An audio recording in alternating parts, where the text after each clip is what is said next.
Почитуван председател на Собранието, почитуван премиер, мандатар, почитувани кандидати за министри во владата на Република Македонија.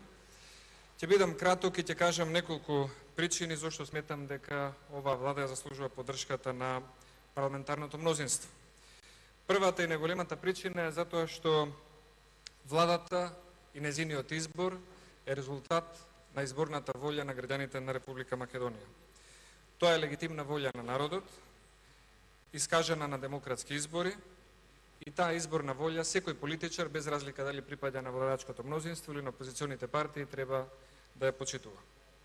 Втората причина зашто владата на Република Македонија заслужува поддршка во Собранието и од јавноста е затоа што првиот и основен приоритет на владата на Република Македонија останува да биде економскиот развој на државата. Тоа е незин прв приоритет и тоа е работа која што се покажа како најважна и во изминатите 3 години, односно од 2011 година во претходниот мандат на оваа влада. Во време кога многу земји од нашето соседство и многу земји во Европа потклекнаа под товарот на економската криза, финансиска и должничка, се покажа дека оваа влада и незиниот економски тим имаат капацитет да се носат со одговорноста и да ја задржат економската стабилност во Република Македонија. Тоа е многу важна работа и доколку ние имавме ваква влада со економски тим уште од 1992 година па наваму, Република Македонија по бруто националниот приход и по странските инвестиции сега веројатно ќе беше на нивото на Литванија или на Словенија. Но како и да е, никогаш не е доцна да се почне и да се проложи она што веќе е тренд во Република Македонија, а тоа е и во економски кризни години да имаме пораст на бруто домашниот производ. Од 2011 година до 2014 година просечниот раст на бруто домашниот производ е 2,3%. Може би ова не звучи многу, но ако се има предвид дека многу европски земји се соочија со пад на бруто домашниот производ од 3, 4, 5 или 10% во изминативе неколку години, тогаш овој резултат е навистина не само стабилен, туку и за пофалба во едни вакви економски турбулентни времиња. Планираните 3 до 4% пораст на бруто домашниот производ за 2014 и 2015 година се многу добра цел и владата заслужува поддршка истата цел да ја постигне. Оваа влада ја заслужува собраниската поддршка и поддршката на јавноста затоа што главниот економски приоритет е отварање на нови 64.000 работни места. Создавањето на тие работни места нема да има партиска, етничка, политичка, социјална или било каква друга боја.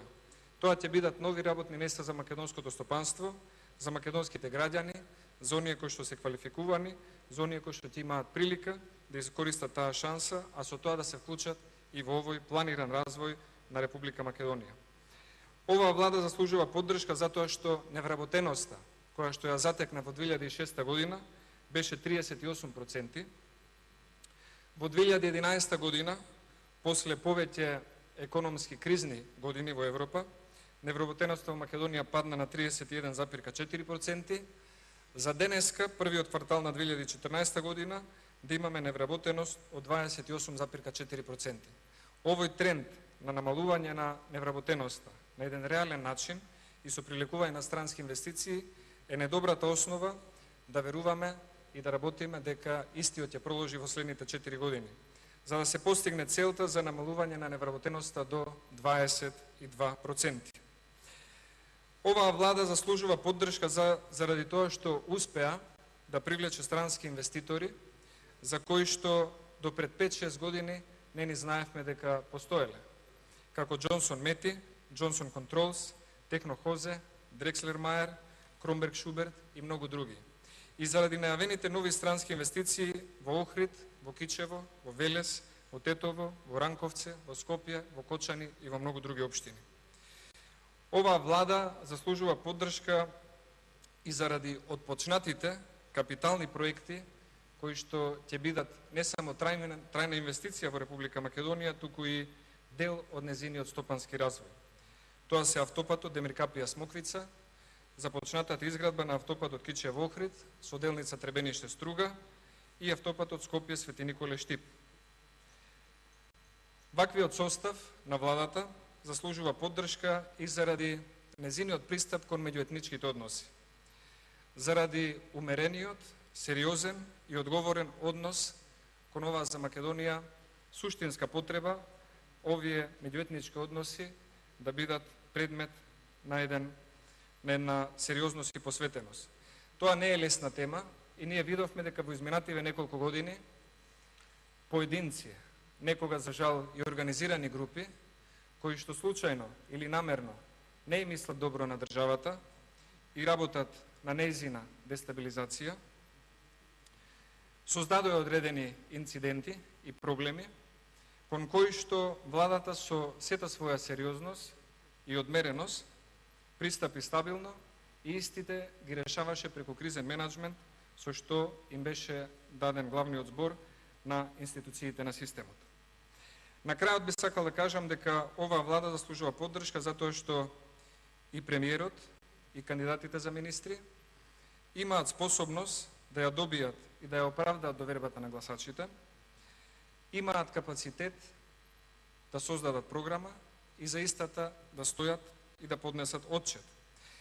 Но и затоа што премиерот има капацитет не само да победи на избори, туку и да подаде рака на оние кои што се победени, ако по интерес е угледот на Република Македонија.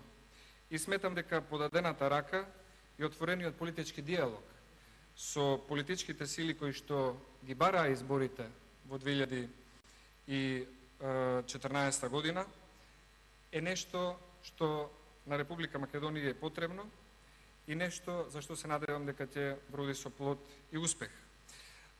Работите се менуваат, не се секогаш исти, во опозицијата се менуваат исто така, за жал не секогаш на подобро, и денеска ниту Шпанија во фудбал, ниту Социјалдемократскиот сојуз во политиката не се тоа што беа.